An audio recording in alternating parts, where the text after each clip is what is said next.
చెడిపోతాడు. తండ్రి శిక్షించకపోతే ఆ కుమారుడు చెడిపోతాడు. ఒక చిన్న ఎగ్జాంపుల్ చెప్తా. ఒక ఊళ్ళో తల్లి ఉంది.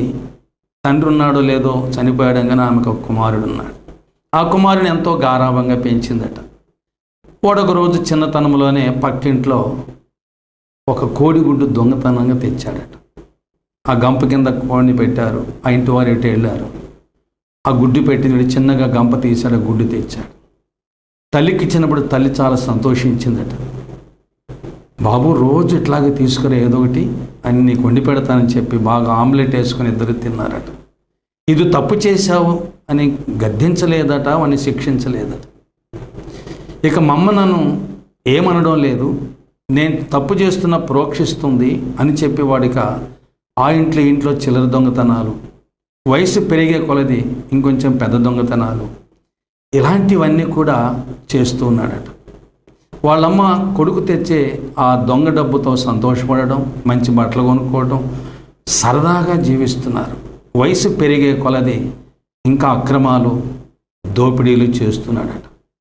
చివరికి ఒకరోజు అనుకోని రీతిగా ఎవరితోనో పోట్లాడి వాడిని మర్డర్ చేశాడట. అంటే కత్తితో పొడిచి చంపేశాడు.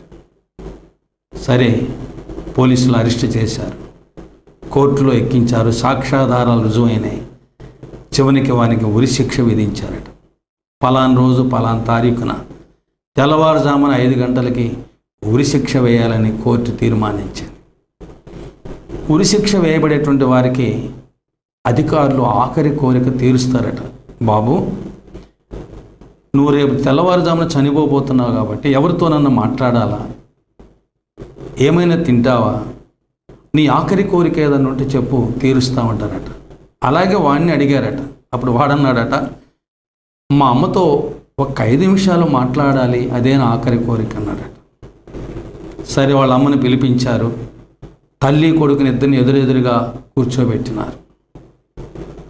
నిలబడ్డారు, మాట్లాడమని వాళ్ళు ఆఫీసర్స్ పోలీసులు పక్కన ఉన్నారు. వీడు తల్లి వైపు చూసి ఉక్రోషముతో ఏడుస్తూ ఆవేశముతో ఆ తల్లి చెంప మీద లాగిచ్చి కొట్టాడట. దెబ్బకి తిరిగి పడిపోయిందంట వాళ్ళ తల్లి.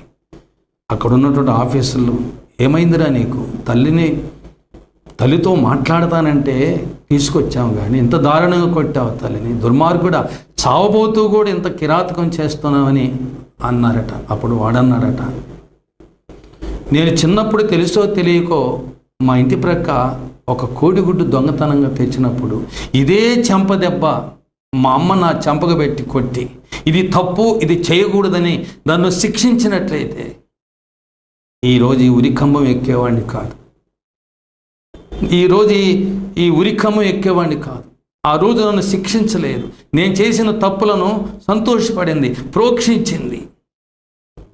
ఈరోజు నేను చెడిపోవడానికి, ఈ ఉరి శిక్షను అనుభవించడానికి కారణం మా అమ్మే,